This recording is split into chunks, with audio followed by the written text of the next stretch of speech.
All right, day one, summer, boys getting after it. We wanted to do things a little bit different this year. Come to you virtually to kind of welcome you to the summer and get things kicked off the right way. I've got Zack Andersen here and Kelton Higgins, the premier partners. Thought that we could be able to kind of put together a format to walk through what a lot of you guys as, first, second, third, fourth, fifth year managers are going through. And some of the experiences and best practices that we've learned along the way. So I'll kind of start it out with a couple questions for you guys. I mean, again, we're day one. You guys have both managed teams now for Zack going into your 7th year. Yep. And Kelton going into your 4th year. 4th year. What are some of the things that you guys have experienced, or if you could go and tell, a kind of wide variety of managers in the Premier region, what would you be telling them as we're kicking off the summer? Yeah, I would say I'm super excited to go and do this specifically because rolling into a summer, especially first year managers, not only first year managers but everybody, there's so much angst, and like the reason for that is because there's so much unknown. And sometimes it feels like you're on an island because you've always had Big Brother there if you're a first year manager, like watching over, making sure things are good. And now all of a sudden you're on your own island. So I think that's the first thing to recognize is you're not alone. That's every year that I manage, especially my first year managing. When I got out there was 18 rookies and me and Lamb when we first started managing. And it was like we were totally on our own little island is what it felt like. So the purpose for this and what I'm excited to dive into is just like helping you guys understand everybody's been there. There's ways to go and get through it. And there's a blueprint for it. If you follow the blueprint, you're going to go find success. So just knowing there is a way to do it, and we're hopefully going to help break that down. Yeah, we can talk about some of those, for sure. Those blueprints a little bit later. I would just say, like, not to sound cliches, if you want your team to be successful, then you got to be successful. Like, you got to go and it sounds super, super cliche, but just leading from the front. I feel like in my personal kind of experience, it's been, just being able to have some big days to give vision to the team. I remember when Brad came out and, we were struggling a little bit, and he sold 6 on a Saturday, and all of a sudden we're like, holy crap, one's a new bagel. Yeah. So I don't know, starting out with like a basic principle of management is, if you want your team if you want to mitigate risk and for people to have flow, then you need to go out there and give vision on the doors. 100%. Yeah, I mean, we've always been a company, a region, a group that believes in that principle of leading from the front. And I agree, there's probably not a more important time or principle than right at the beginning of the summer, right? Yeah. Because you kind of set the tone. High tides raise all ships. And so just making sure that you're getting everyone to kind of create that standard early on. One thing that I always talk about, especially at the beginning as a manager, and you're going to have a whole lot of variables and things happening. But I think one of the most important ones is just managing expectations, right? Yeah. And obviously you've been through that. You've helped people along the way. We've done our preseason trips. You at one point had your expectations managed, but that's one of the most important things, and helping others feel and know that they're going through the same things. That's actually one of the things that I didn't have a ton of at the beginning is I came out late. And so I was kind of, my rookie year, I came out late. Sure. A lot of the sales guys had already been going. The rookies had already been selling. Mm-hmm. And so I felt like I was a little bit of, lost in the weeds. That if I had felt like, people go through this and people have challenges and people have bagels, and I had a manager that really, and great manager, again, I think that the timing of me going out, but because of that experience that I had as a manager, it was something that I always focused on right out the gates, is making sure that we're managing really, really clear expectations, right? It's not a sprint, it's a marathon. And, we have so much data now, or I do over the last 13 years that can go and validate all of what I'm talking about, that I have so much confidence going to these guys and saying, hey, this is what to kind of expect. Don't beat yourself up. Also make sure you're holding yourself accountable. It's a gray line. Yeah. But you proactively doing that as a manager is much more effective than doing it reactive, right? Like when the manager's already starting, or when the rookie or the sophomore or whatever rep starting to freak out about area, or starting to freak out about change, starting to freak out about bageling, starting to freak out about IT or this or it's really important to be proactive. So I challenged all those guys, is is be thinking about that out the gates day one of how am I going to do the best job managing expectations with, you know, all of the reps in my stewardship. And I think on that too, as you guys manage expectations, that's like your number one job out the gates, to help you manage your own expectations to what it's like managing.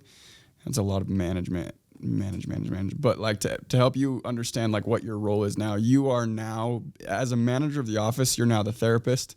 You're now the top performer. You're now the one who calls the shots. You're Life now coach. the one who sets. Yeah, you're the life coach. Many hats. You have so many roles. Kelton's a bishop. Kelton's a bishop, right? And you have to go and execute on all those roles. So expectations going into managing, you have to understand all that stuff's going to happen. And you need to know what you're kind of getting into. And your job is to be the most positive person. And I would say beginning of summer, there's actually two things. I think setting expectations is your number one role as a manager. You're at the beginning of summer. And the second thing, it's kind of a dance at the beginning of every summer, is also going and setting the standards. So expectations and not beating yourself up, but you also need to go and set a standard of excellence out the gates. Because if you start there, you're going to have ups and downs, but you know where your baseline is because you set it the first 3 weeks of summer. But if you start your baseline low and you try and correct that, your ups and downs are going to dip even lower. So I think the very beginning of summer is so key. That's what I would say. Well, I love that. You guys have all heard me talk, and I'm so passionate about the principle of, you know, you don't always hit your goals, but you always get your standards, right? Yep. And so knowing what are those standards that you have as an office. And I think, you know, clearly identifying those roles, like you're saying, and it's probably setting those expectations and then managing those expectations, kind of part two. Yep. And because again, you're going to set high expectations. You've got high standards as an office, but you guys all know the kind of, or even we can talk about some of those things, right? Like it's day one for you guys. And so, you know, what are we doing out the gates? In some of these best practices. Yeah. One for me has always been delegation, right? Making sure that you're giving responsibility to as many people as you can. Yeah. And so some of those things that I've done in the past, you know, you've got the weather guy, obviously, that just feels responsible to kind of go and see, make sure that we're properly equipped for the day, whether it's umbrellas or rain jackets or plastic bags for your eye, whatever it may be. You've got your music guy that's bringing hype, bringing energy. You've got your goal board guy. I mean, what are some of these things that you guys have found effective? Yeah, different office roles, on office roles. Then I have another piece. It would be like competition guys, someone who understands competitions in and out. They understand quality score. They understand scoring on competitions. They may go and present, and even though you're the manager and you're going to go and kind of bring it home, they can go worry about all that while you worry about everything else. Right, you have your group of kind of assistant managers that help with area plan and everything like that, and car groups. And then as far as office roles, I think music is probably the most important one, like within my group, and anyone's noticed that. Yeah. And I think when you're creating these roles, your goal should be, because these roles are creating a culture, and your goal within the culture should be make sure everyone feels included, excited, positive, and hopeful.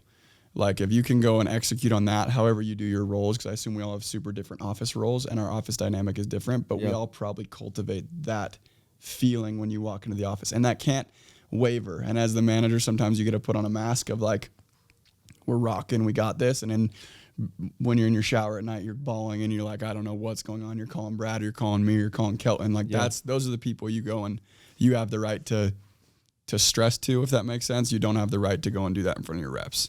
I would say standards, and on top of that is like structure. Like if a leader can give structure, and I'd say like the most forgotten principle is punctuality. Like, you know, for me, it's when reps know that the leader's there on time and the music's ready, they're going to feel super clustered in the summer. They're going to feel like, dude, like I don't know how to sell. I don't know how to do anything. But if they can count on a really effective, structured correlation every single day and start out with that, then they go into the doors like, you know, with that sense of belief. 100%. And I'd also say like, you know, switching it out a little bit. I think there could be like a competition guy, but then have that guy go teach another guy to do it the following week. And so that guy is now like gets in front of the crowd and he's like, hey, like competitions, let him be the guy that claps louder than the next guy. Yeah. And getting people out of the comfort zone, that's helped us a ton. Instead of like one guy doing everything, you know, all the time. Yeah. It's delegating. And so, you know, you get someone that's, maybe doesn't talk a lot and he's like ripping in front of the crowd. Yeah. All of a sudden that guy like is like, dude, I love my team. They support me. Yep. And then he goes and performs. And on that, we do like a champion thought. So every day you give a champion thought of something you're reading, something you found in the trainings, and then you choose the next person. And the only people that can raise their hands are people who haven't given it yet. So we cycle through the entire office multiple times throughout the summer of these champion thoughts. And then on a total side note on competitions, if you want to go and like blow the roof off of what you think you can do, go and utilize, as much as you agree or disagree or whatever it may be with competitions, go buy in 100% to competitions. I managed 2 years where we did not, and I managed 2 years where we did, and our per rep averages were night and day difference. We had rookies, literally we've had rookies go and have 20 weeks when we're in the middle of competition season because we were fully bought in for a freaking surfboard that I don't even know where it's at. No, I mean that, and that's my same experience. The years that I managed, that we were bought into the competitions, that we made a run in the Cup, that we made a run in the Premier League. I mean, those are you're really getting the best version of you in those times. And it gives you lifeblood. Like, dude, totally. It gets you so stoked to wake up. It takes your mind off of all the problems, and you focus on new problems, which is specifically the problems are catered to make you think about production rather than to think about where it's selfless. It's selfless. You're knocking for other people and other people. What are you willing to do when it's not just Everything. you, right? Like when we run those incentives of, hey, think of someone different or something bigger in a team. Tim Grover, was it Tim Grover that talked about, or who was it that was talking about how much more joyous the victory is when you do it together and not just like as an individual? Cade Randall did a lot at the home opener. Was it Cade Randall? Yeah, that was really, that was Cade in competitions, and that was, I mean, couldn't line up better with this conversation. And it really is true, like when you come together as a brotherhood. And one piece that I want to stress the importance of is size doesn't matter. Like a lot of times people talk about like at the beginning that they can't be executing, or they're going to start getting into this culture because you may be showing up April 15th and only have 5 guys.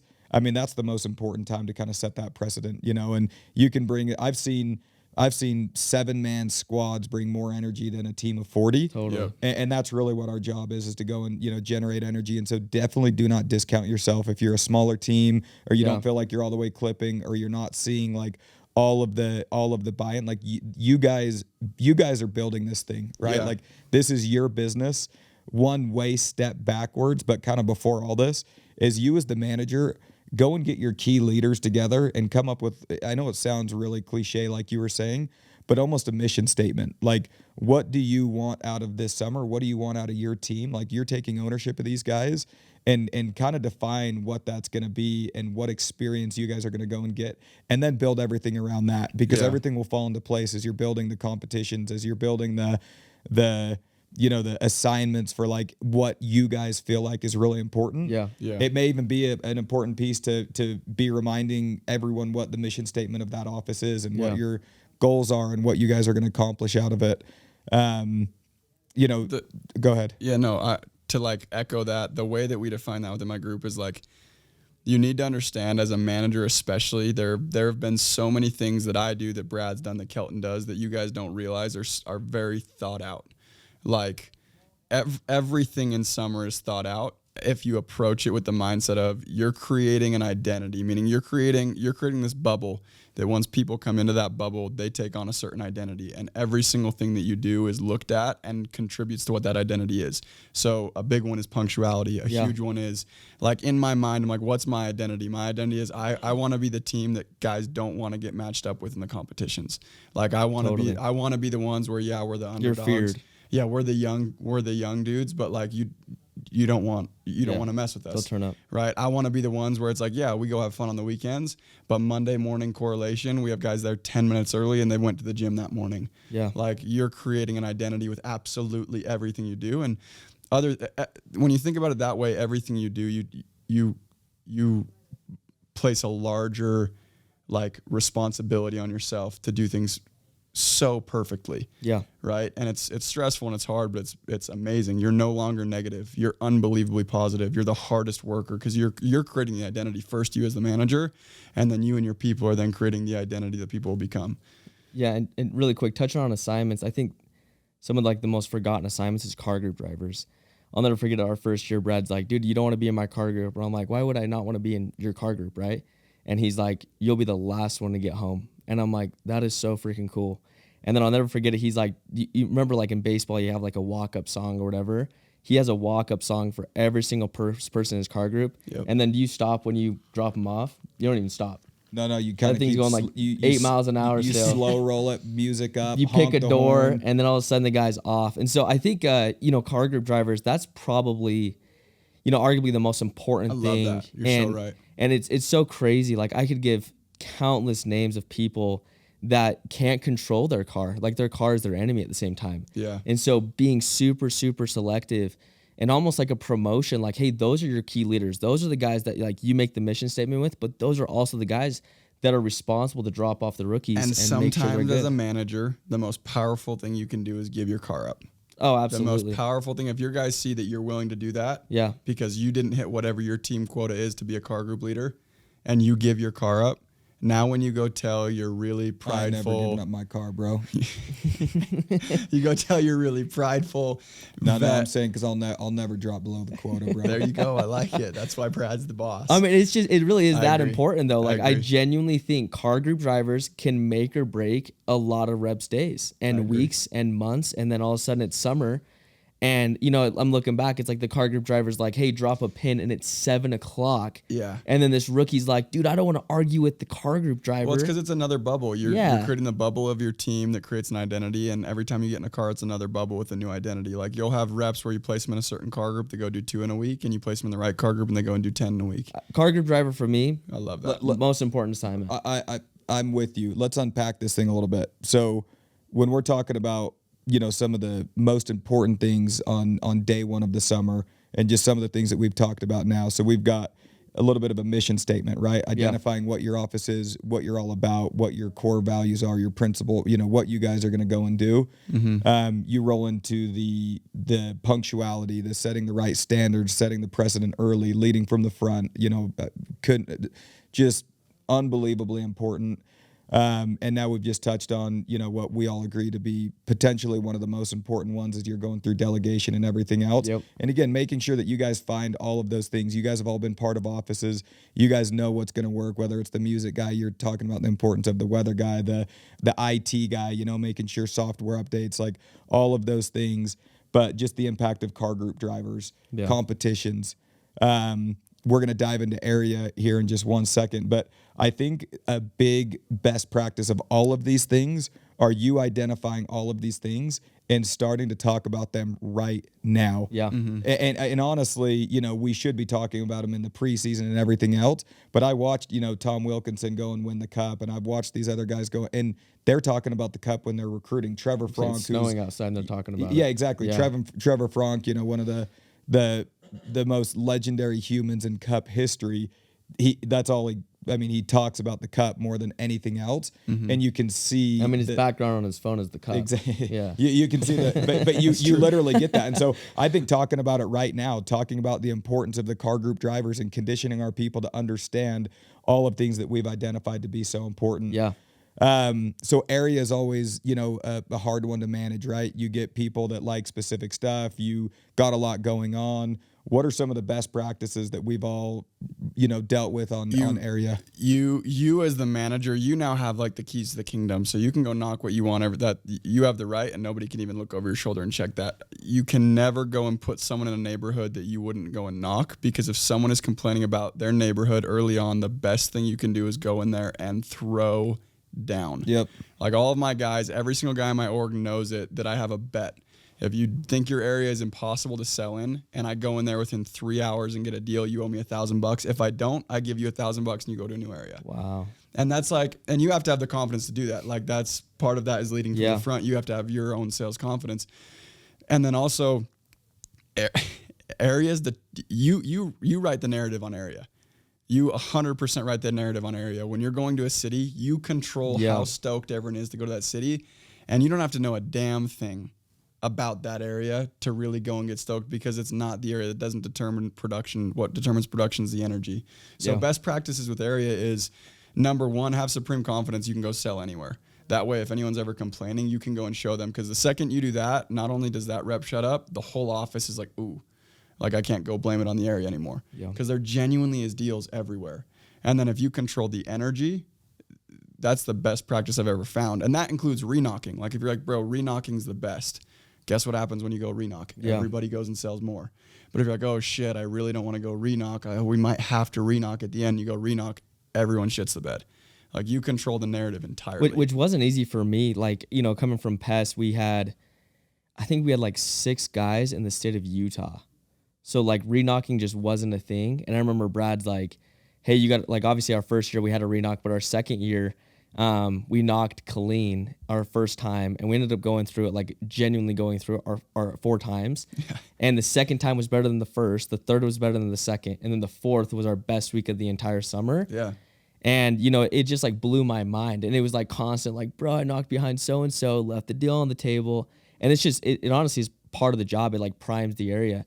But there is that narrative of it being annoying. Can I get deals? And so I would say as a manager, day one, setting expectations, like you will re-knock, but having that, you know, that confidence in front of the group that we will perform better. Yep. Especially because reps will be better. Like you think of like how many rookies would be like, dude, if I had the talent that I have now and I knocked that first area, oh my gosh, like I would have done so much better. It's like, let's go put you back in that first area. Yeah. And all of a sudden they have that peak performance. And on that too, we're talking about areas not the answer. People definitely have preferences. Totally. Like if people have preferences, learn their preferences. That's part of your job as a manager. I know where my people like to knock, and I try and put them there as much as I can. So that's what I was going to hit on. You know, a few things that I did wrong. I started out my third year, you know, with over 50 reps, and it was like a madhouse, right? You know, of trying to get everything figured out, hotel market.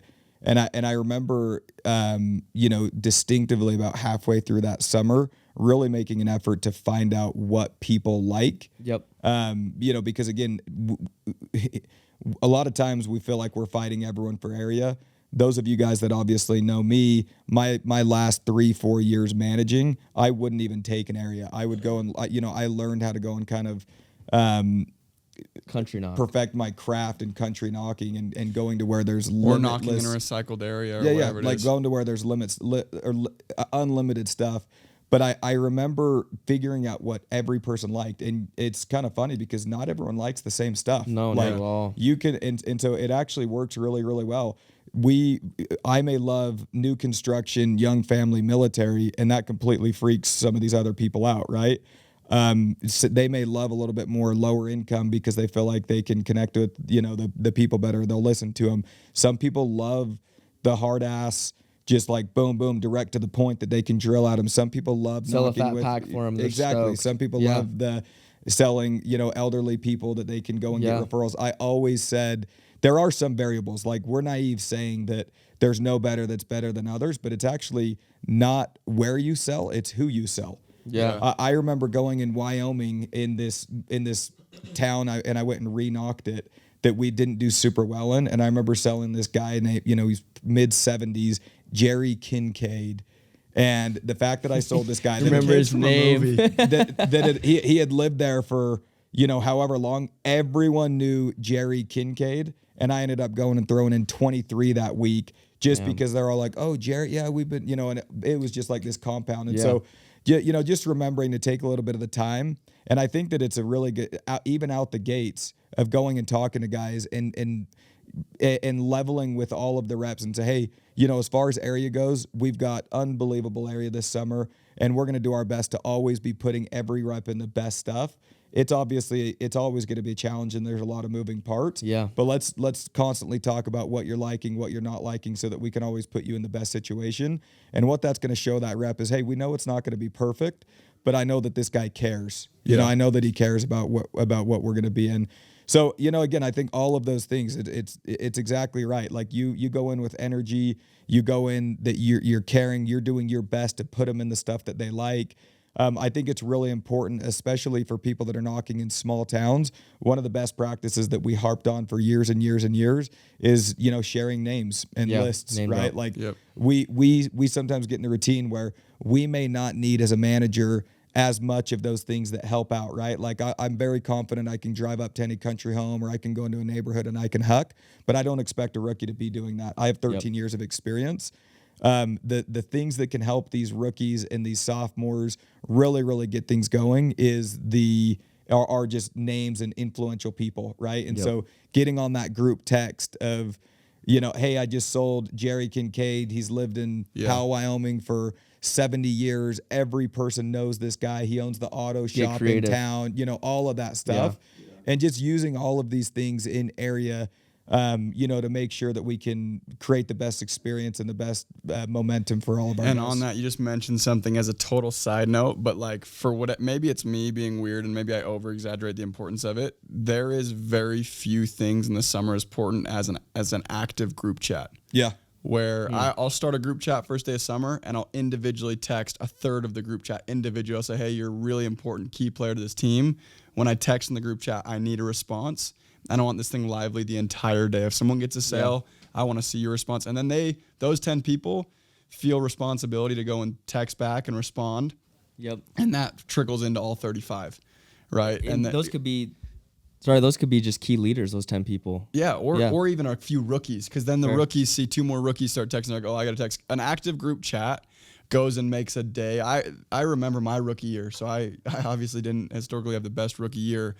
I had so much fun, and I never stopped working because every 2 minutes there was a picture of Dustin Mack in a house, Bobbitt getting rowdy with somebody, Brad getting a deal, Jake Lords messing with someone, Lamb getting a deal, over and over. It was like boom, boom, boom, boom, boom, boom, boom, boom, boom. And I was like, bro, like, it's like you see people selling, all of a sudden it's not impossible anymore. You're like, I need to figure it out. Yeah. So I think a group chat, like for me, and there's nothing that makes me more mad, nothing than low activity, low response in a group chat. Like someone thumbs up my message. Nothing makes me more mad. But the way you cultivate that is reach out to people individually or have an in-person meeting. If your group chat is struggling, sit down with 10 people and be like, yo, I need you guys. Like, and then once you do that a couple times, it naturally becomes everyone's favorite group chat on their phone. Another kind of random best practice that I actually completely changed how I've done things and also helped me manage my own expectations. Is I remember Casey Baugh talked about the power of journaling. And so it was probably not even until my third or fourth year, but every single year, it is so funny. You guys, as we had a call about this at the start of the last 2 summers. You guys as regionals, me as a partner doing this for so long, you forget how much you go through and how similar it is every single year. And you guys are going to go and get it's the same date. You have the same problem. Literally, you're going to go and get calls. Insane. It's April 15th. Or April 17th. You guys are going to go and get calls 2 weeks in or a week in. And it's going to be like, I miss this, dude. This is so much different. I can't, it's the people, the product. People are failing. There's more fails. The pay scale changed again. Yeah, like all of these things. Dude, I thought you said this was gonna be Kush. Like, what the crap? It is so funny. Like, and it truly is actually comical. Yeah. So hopefully, because I've had a lot of these conversations with y'all in the past and challenged you to go and journal, that you're gonna go and review it and you're gonna go through and watch it.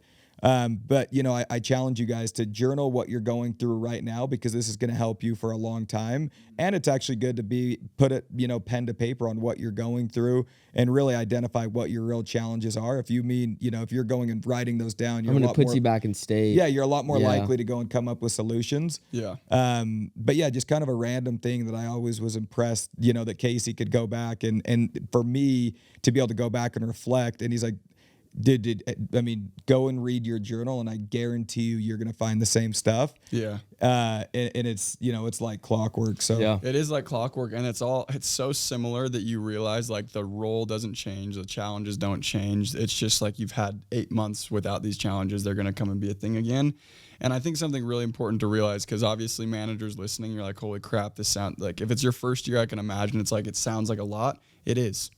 Like, you've always worn a hat as a sales rep, and you don't get to take that hat off. You get to freaking flip that bitch backwards and do it twice as good, and then put a new hat on. And that new hat requires a lot more work. But the reason for that is your reps go and make 100 to 150 grand, 200 grand. The best make 250 grand. Managers is when you go and start making $250,000, $500,000, $750,000, $1 million. You're in a totally different group now. And it does require a lot. So like pony up and be ready for it. And then just know that we have your back. Like us three, we've been through it. We get it. Like, and our job now is literally to make sure you guys go and get this shit better than we did. Yeah, and touching on hats, I think probably the hardest Your hat. hat's sick.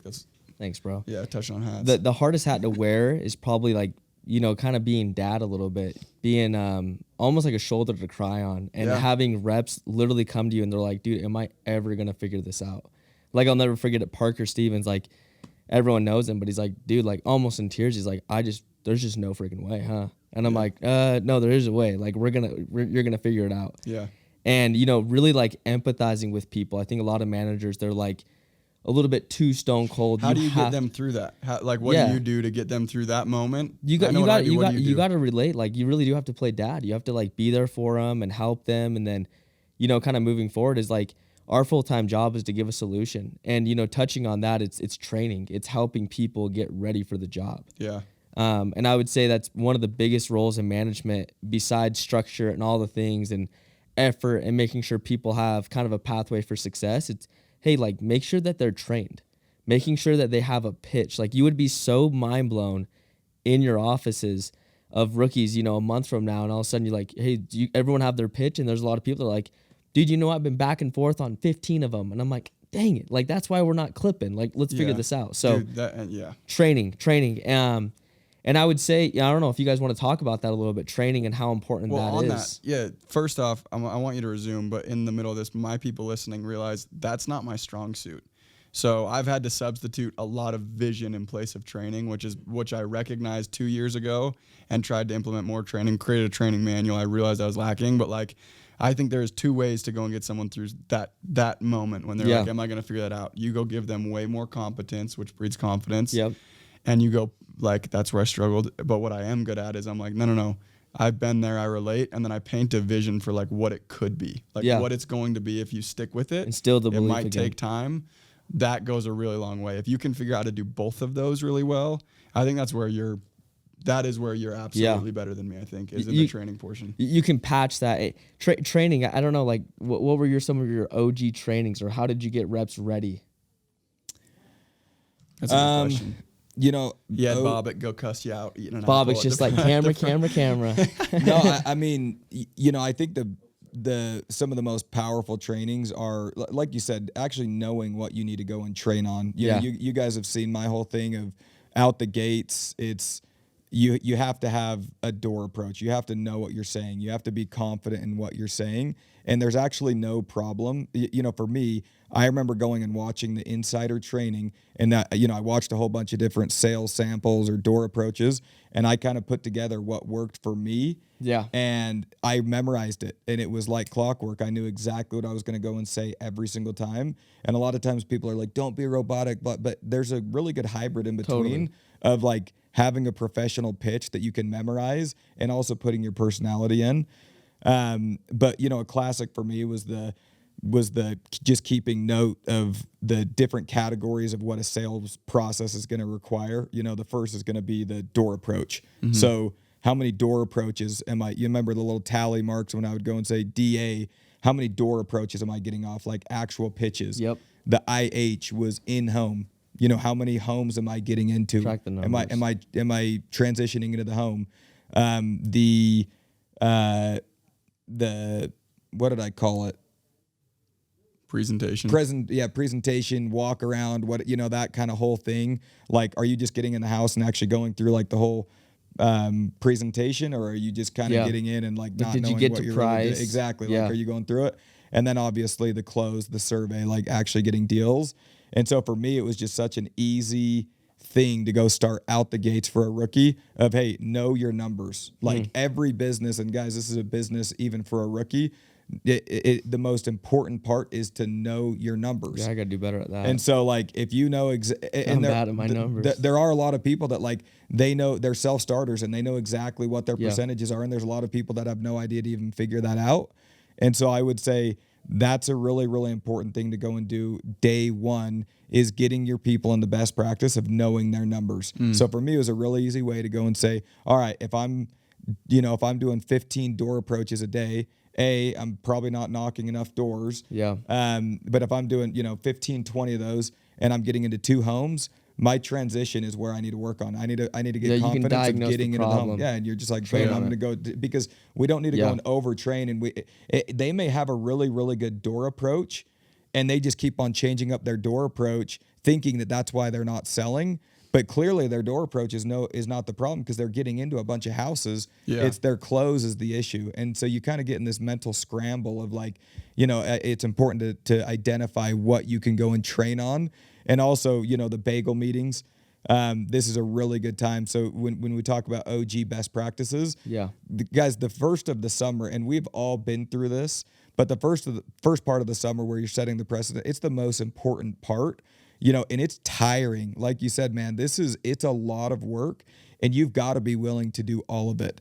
And so running bagel meetings after you've just ran a correlation that was like an hour and a half at the beginning, because you're going through so much stuff, knocking all day, dealing with all the, you know, the stuff that happens, then go doing a bagel meeting. But I promise you, it's all worth it. Yeah. And the bagel meeting is an opportunity for you to be able to go and connect with those individual reps and be able to get a little bit more personalized with them. Yeah. Because not every person's going to be bageling. Yeah. And it's also a really, you know, it challenges the right behavior, because people don't want to be going to the bagel meeting, right? Yeah. Yeah. But it's mandatory. And I think that you showing up as the manager and being there, running that bagel meeting, showing that you're willing to do what very few people are willing to do is going to mean a lot to those guys. And yeah, you get to know them on a whole different level. Like having someone in your room at night, like that shows how much you care about them. Now, when you go and ask something of them, they're going to go leaps and bounds farther for you than prior. So I think bagel meeting's amazing. I think that's yeah. I mean, phenomenal. Rookies are going to come home with, dude, they have like a book of questions, right? And if you can knock them out at night, and then you can still have that really high flow correlation, because you know what I mean? You know when those correlations go for like an hour and a half and everyone's like falling asleep? Yeah. If you can have a bagel meeting, get a lot of the questions answered, and in a group setting, I think, you know, your next day moving forward, everyone's like way more, you know, pumped and whatnot. 100%. And then last thing, to touch on training, I remember when I first talked to Jared Young, I'm like, dude, if I was like lights out as a rookie, like insane, what would I do? He's like, dude, you do 150. And I'm like, you know, I just asked him like right then and there, I'm like, so what do you do? And I'll never forget it. He's like, dude, I'm actually pretty dumb. Like, I'm not smart, but I am like a pro at one thing, and you guys have probably heard it. He's like, I am the best copycat you've ever seen. He's like, I can copy someone to the T, like to where I can almost talk like them. And I remember thinking to myself, I'm like, why? Where's he going with this? He's like, just copy someone that's good at it.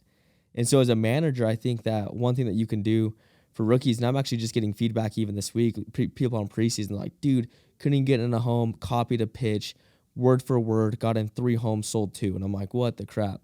And so allowing them like to give a structured kind of pitch, like an intro, a transition to the home, something that can work, and then making sure that they can get that down, that they can copy that. Yeah. And as a manager, checking that off with these reps.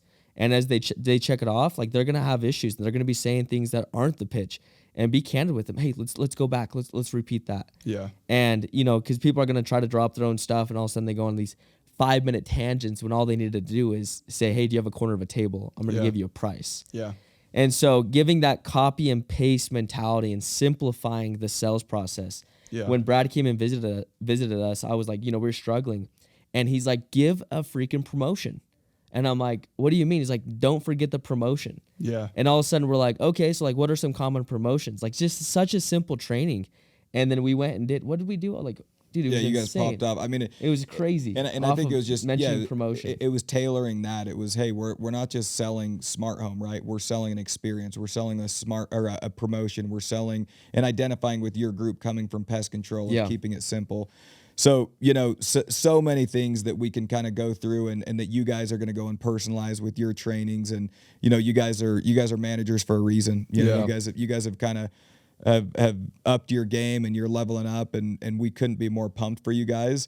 I would challenge you in this time, like you said, there's so much stuff to kind of go and unpack from even this, you know, little episode of starting off the summer. Go and take notes of stuff that we've gone through right here. You know, and on this, before we get to the end of this thing, I have an idea. So anybody watching this, whether you are just a rookie that wanted to get more training, a vet that just wanted to hop on and see what the manager training was about, or a manager, most importantly, area directors, this is going to be on our YouTube right now, we're not to the end of the video yet, so you should still be listening. If you're listening, go and comment on the video. We're going to track exactly who's watching this, and every time you watch it, go comment again. Doesn't have to be anything, just comment a period. I don't care. This is going to be our way of tracking whether you guys watch this or not, and it'll be really easy to know which managers are kind of doing their part, if that makes sense. That's my challenge to you guys. Yeah, I mean, everything in life is application, right? Everyone's got a good idea. Everyone's got a good mind. You know, but going and actually executing and applying all this stuff, that is the difference maker. When people always ask, well, what was the biggest difference between you going from bageling for 3 weeks to selling? It was applying what I was actually being taught. You know, it was with intent and going and doing those things. And so we've just taken, you know, what is it? 70, I think I saw my career downline accounts as 70-something thousand accounts, 78,000 accounts of experience in what you guys are about to go and do. Yeah. And, you know, this ain't even over. This is just the beginning. But really going and identifying what you guys can go and do and what the, you know, how we can, this is an open line of communication, right? Yeah. This is a way to kind of start off and talk about some of the best practices and things that have helped us level up our game so that we can quicken it. You know, our number one responsibility as leaders is to beat the learning curve and make it better than we had it. And that's why we're trying to do this stuff. And I think a really important thing to recognize out the gates for managers, just like sales is an art form and you had to go and read and study and train and practice and train and fail and study and interview and practice, leadership is the exact same thing on a bigger scale.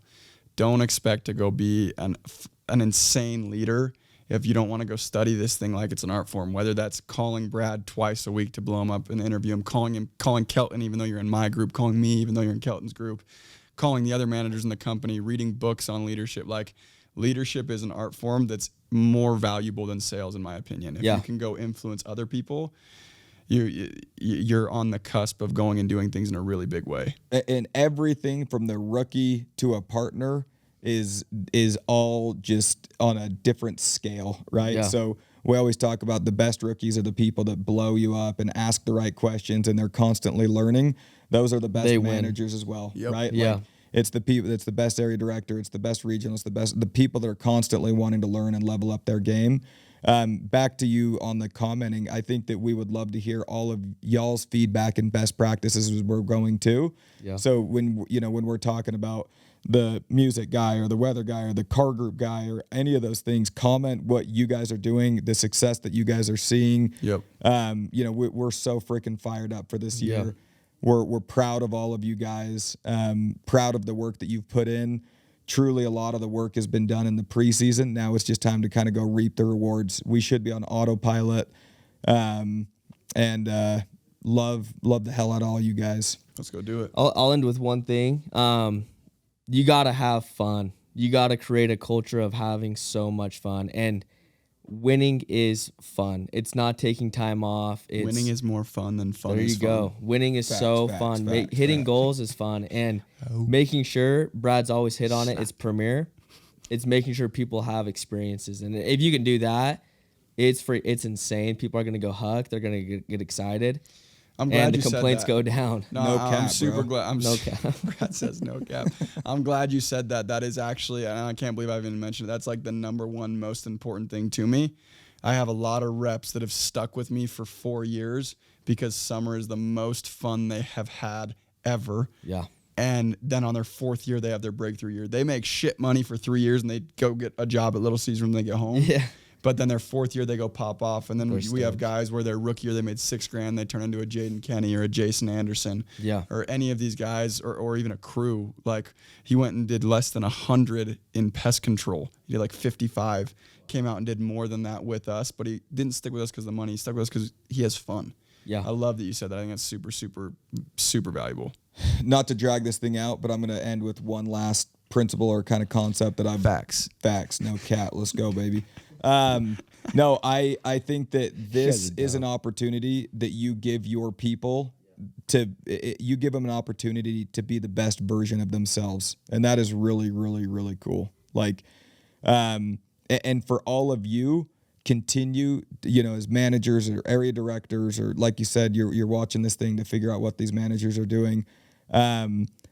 All I did when you're talking about Jared Young and being a copycat or whatever it was, is I constantly challenged myself to become the people that I aspired to be like. And so, when I was watching a Casey Vaughn, when I was watching a Todd Peterson, and, I was watching that these people were constantly just, they were investing, they were making money, they were positive, they were, all of those things that they were doing. And I just started trying to become that person and becoming that person for you guys. And I challenge all of you guys to become that person that you want to be for your people. And you guys will absolutely dominate in life. So Love it. Let's do it. Let's go crush.